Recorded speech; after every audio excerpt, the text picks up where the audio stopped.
Here at Hoff.World, we suffer from a debilitating condition known as not invented here syndrome, which is why today I'm going to be enabling that for all you guys by teaching you how to design your own custom network protocol so that you can write daemons that can do this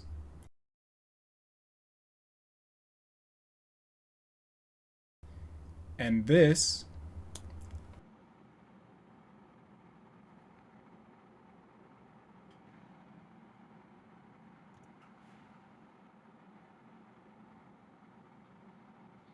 and this.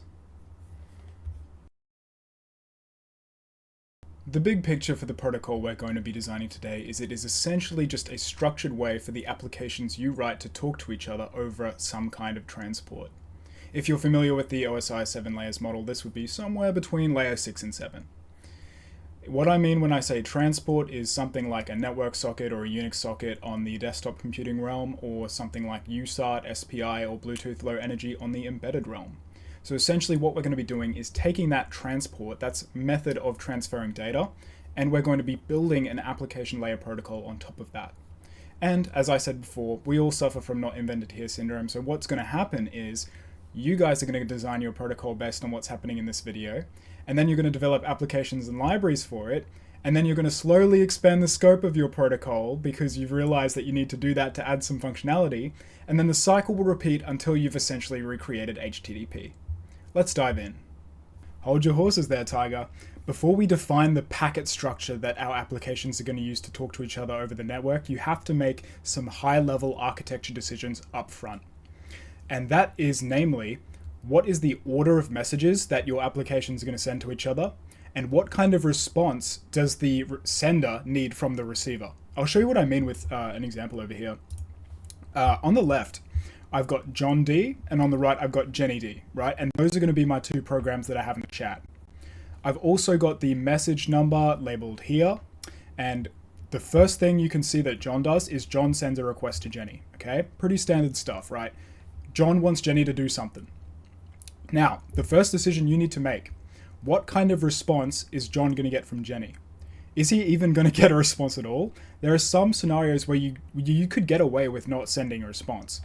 If your application requires low latency and is fault tolerant, meaning you can drop messages really without much of a problem. I think some games do this in their netcode as well, where it doesn't matter if you miss like one packet because you're sending a whole bunch really, really fast. You may not even bother sending back an acknowledgement at all and just leave John on red. Like Jenny could just fully leave John on red here. I know, like rip bozo, that's unlucky for him, but yeah, you could just leave John on red, not send anything back, and just have the request go. And John would have no idea whether the request was successful or not. And that might be fine for your application. So that's the first decision you're going to make, right? Does he even get a response from Jenny? Now, if you decide that he does need a response from Jenny, you need to decide on the level of response, okay? So probably one of the most basic ones Jenny could send back is like a delivery acknowledgement, okay? So John sends a request to Jenny, and Jenny says, hey, I got your message, and it's valid. Or you could also send a not acknowledgement here and say, no, your request was invalid. Now you might be asking, well, Matt, I know about TCP, and I know that ACKs and NACKs are in the TCP protocol. Why do we have to do some here? And the answer for that is that in the real world, sometimes TCP sessions can be kept alive for longer than the application on the other end is responsive. In which case, you might actually want acknowledgements and not acknowledgements in your application protocol, just so you can make sure that the person on the other side is alive, right? And that the TCP session is not kind of like a zombie session. And besides, you might be using a transport where acknowledgements and non-acknowledgements are not part of the protocol, okay? Like SPI or UART or something like that. Or UDP, like you could implement it over UDP if you like. So that's one very basic thing, is like a delivery acknowledgement. Now, consider that John's request to Jenny is actually going to take a really long time to run, okay? So in this scenario, you would have this acknowledgement be sent way later. Like if you're having this acknowledgement be set at the completion of the request, it would be sent way into the future, and that might be too long. So what you could do is have this be sent back immediately. So John sends a request, Jenny sends back the acknowledgement immediately, And then right after that, as soon as Jenny's operation is complete, she sends John a success or failure of the operation, okay? So essentially what that means is that John gets confirmation immediately that the message was correct and delivered. And then when Jenny's done doing her stuff, she sends him a success or failure. Now, the fourth message I have done here is data, right? So maybe John's request needed Jenny to send him some data. What a lot of people will do sometimes is combine these ones right here. So like these ones, they'll combine them, which is totally fine to do, right? Like John already knows that his message got delivered, and then you're just sending back the data along with the success or failure code. So essentially what we've got here is a situation where in order, John sends something to Jenny, Jenny sends back an acknowledgement, and then Jenny sends back the data that John requested, okay? And sometimes your application might not send back data. These are all decisions that you're going to have to make. There's a more complex situation that we're going to delve into now, which is the situation in which John is a naughty boy and he's cheating on Jenny with Jessica. Oh, tragic, right? Tragic. He's such a bad guy. So what's going to happen here, you'll notice, is that John is actually talking to two programs at once.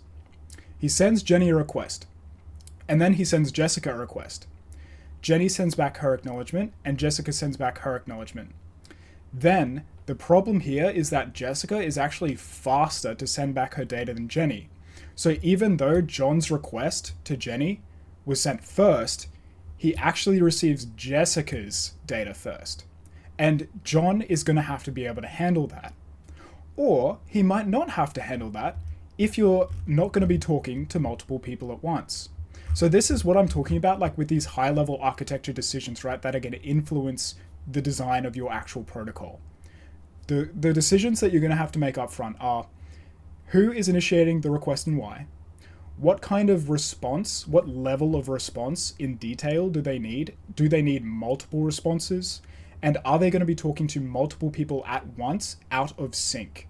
So this kind of communication here is commonly referred to as asynchronous communication, which means that the requests being sent are not necessarily in the same order as the responses being received at not necessarily the same time. Like you can see up here, everything is in order, whereas down here, things are kind of out of sync.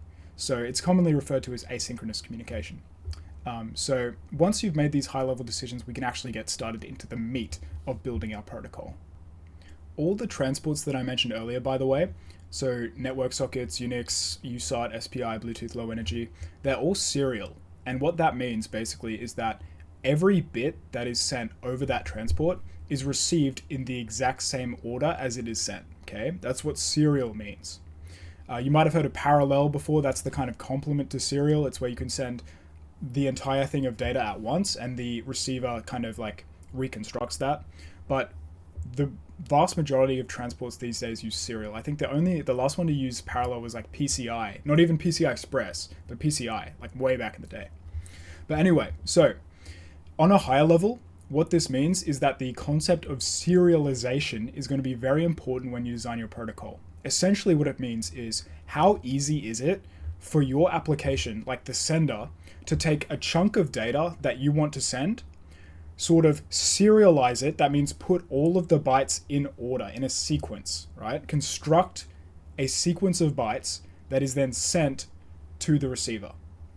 And the receiver is going to do the complement of serialization called deserialization, tongue twister, right? Where the receiver is going to take the packet that was sent from the sender and deconstruct it and back into the original data format. So if you have like a class or a struct or something in your application that has information that you want to send, serialization is taking that object and assembling its data into a line, essentially, like this, right? And then deserialization is taking that line and putting it back into the original format, so like a struct or a class or an object or something like that, okay? So the key thing to take away here is that whenever you're designing your protocol, like the structure of it, make sure that it is such a way that it is easy to do the serialization and deserialization. Because if you come up with some really complex, really like hard to put in order structure that can like change all the time and stuff, your handling logic on the sender and receiver are going to be a lot more complex, and that's going to have a bad time for you, right? If you actually dive in and start writing a networked application, you'll realize pretty quickly that it is kind of tricky to make sure that it always reads the right number of bytes.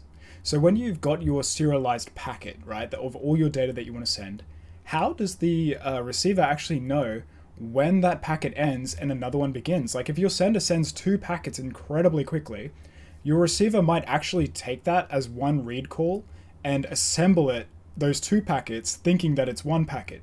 So how do you actually make sure that your protocol is done in such a way that you read the right number of bytes when you do the read call? There's 2 major methods that I'll talk about. I'm sure there's like other ones that you could do. You could probably think of some. But the 2 major methods that I've come across in my time are including the length of the packet in the message itself. So that is, if your packet is 50 bytes, at the start of your packet in what's known as a header, and we'll touch on headers in just a second, you include 50, the length, in the actual packet itself, so that once the receiver reads that, it knows how many more it has to read to get the length of the packet. And like IP packets, it does something like this. Another common way that I see is a stop sequence. So that is essentially like you've got your packet, you've got your header, you've got your data, and then you have a stop sequence at the end that is explicitly defined as the end of the packet. So for example, a very simple one, you have a byte that is denoted as the stop character. So for example, 0xFF, that is 255 in decimal. You could say whenever the receiver reads 255, that's the end of a packet. And from there, you can use that to say, okay, I'm going to start reading the next packet. Now, there are a couple of benefits and drawbacks to both. So you might be thinking, why would you ever do the stop sequence method? Because one of the innate drawbacks of that is that you lose a byte that you're able to represent, okay? So if you have to denote one byte as the stop sequence, you can never actually include that byte explicitly in your data, right? Because your receiver is going to think that that's the end of the payload. So what you can do, like instead, the length of the message method, you can technically send arbitrary data as long as the length is correct. So why would you ever use the stop sequence method? It's because it's very easy to understand the stop sequence method, and it's very easy to implement as well. And in simple communications protocols, remember, all of this stuff is seriously situational dependent, okay? There's all of these different implementations and sort of things that I'm telling you about here. I'm telling you about all of the options so that you can look at your specific scenario and your specific application and decide, okay, I'm going to do this method or I'm going to do this method. For example, you might have a situation where you don't need to send arbitrary payloads. Okay, so for example, if you're familiar with the ASCII character range, like that's representing the English alphabet and some extra characters using, a 1 byte, you can, and if your data is only going to be in the ASCII range, you can just have your stop byte be outside of the ASCII range and it doesn't even matter. So it's really all situational dependent. That's what I'm trying to get across here. All of these options, you look at your situation and you apply them. So this method of including the length in the message, I'll talk about that a little bit more. Almost every protocol has a header at the start of its packet, okay? This is an IP protocol header, and as I just dubbed over because I misspoke, you'll notice right here the IP header actually includes the total length as I mentioned before. But what you'll notice is that the IP header is 20 bytes long, this section here. The options can vary, but the actual main part of this header is 20 bytes long, okay? And the reason for that is so that even though the data can vary in its length, which is specified here, there's a structure that the receiver can always use to draw upon to reconstruct the rest of the message and understand it. So essentially, when you're designing your own protocol, you're going to have to think about what you want to put in the header. And technically, you could have the header be dynamic size as well. If the first byte is the size of the header. So there's so much leeway with your design that you could do. But typically your header will be a static size, and every section, every byte range in your header will be defined as something. So for example, a very simple protocol that you could design would have a message type in the header. It could have some options in the header. and it could have like the offset of the data in the header or something like that, or the length of the message, right? That would be a very simple header. Like this is a pretty complex header because IP is a pretty, involved thing. But if you're building a simple application protocol, your header can be very short and it can just contain metadata about the packet that you're going to be reading, essentially. The next section of our packet is incredibly important, and this is the payload, or payloads plural, depending on what you want to do, right? The payload of the message is literally just information in a structured format. Again, this is all about structure, guys. I can't stress that enough. It's literally just all about structure. As long as your receiver knows what format to expect, you can have it in whatever structure you want. Like you can do JSON, you can just do an ASCII text, you can do YAML, you can do tokenized strings, you can do whatever you want. As long as you implement the code to deserialize that on the receiver end, your data can be in whatever format you want, okay? So the payload comes after the header typically, and before the stop sequence if you're going to use one. Or if you're doing the message length method, you'd have the header with the length of the message and then just the data, and then your receiver would read to the end of the data and go from there. So essentially what you're kind of doing on the receiver end is deserializing twice. So you're kind of taking the packet, the very high level packet that you're sending, which contains the header, the payload, and a stop sequence if you've got one, and you deconstruct the header, you deserialize the header, figure out what all the options are, and then you move on to deserialize the payload, which might be in a completely different format like JSON or something like that. And then from there, you can decide what you want to be doing. Now, one thing I'm going to briefly mention is checksums and CRC, okay? So essentially, this is for error correction. So if you send a message to the receiver and somewhere along the line, somewhere on the transport, that message gets corrupted, how does your receiver know that the message is corrupted, and how does it ask for a retry? Okay, and this is where checksums and CRC come in. So essentially what they are, I'm not going to get into all of the mathematical details here, but they are a mathematical representation of all of the data that is in your packet, and it's usually one way. So you apply a one-way mathematical operation to this packet, and you get like 2 bytes or something in the case of like CRC16, 4 bytes in CRC32. Like it's usually very short that you can just append on the end. So what happens is the sender is going to calculate the CRC or checksum of the packet it's about to send. It's going to append that to the end. The receiver is going to receive that, calculate the checksum or CRC for the data it actually received, and then compare that to the CRC or checksum that the sender calculated and put at the end of the message. And if the CRC or checksum differs, it's going to ask for a retry and do that as many times until it gets it right. Now, the reason why I say this is like something I'll mention briefly is because some transports do this already. And if you're on this channel, you're most likely interested in network programming with Unix, right? And the thing is that some transports do this already. So TCP and IP, they already do, and Ethernet, they already implement a whole bunch of checksums and CRC checks along the way to make sure that no errors are there. But if you're transmitting over something like UART or SPI on the embedded realm, you would want to consider adding something like this. Or if you're doing something over like IR, like radio frequency, you'd want to consider doing something like this just to make sure that there's no corruption going on in your actual transport. This is something that's usually appended at the end. So if you were going to include one of these, your structure would be header, payload, CRC. Okay, you guys have no idea how long it took me to come up with this, okay? This is my magnum opus. This is my Mona Lisa, all right? This is the culmination of my life's work, and it took me months. I'm talking months in a cave, no food, no water, just thinking, all right? This is the TOE protocol, all right? The TOE protocol. It's incredible. It's revolutionary. It has a 3-byte header and variable length data. This is the TOE protocol, okay? I just came up with it in like 5 minutes. It's really not that hard to come up with protocols once you know how to set things all up, all right? So this is the protocol that I came up with in 5 minutes. You literally just have a message type. It's a 3-byte header, okay? You have a message type, you have the options for the message, and you have an end index. That's your 3-byte header. You have a variable length data, and the end of the data is specified by this byte here in the header. So I'll give you an example. This is the true power of the TOE protocol. I don't think you guys quite understand the gravity of what we've got here, all right? You take this format, okay, message type, options, end index, and data.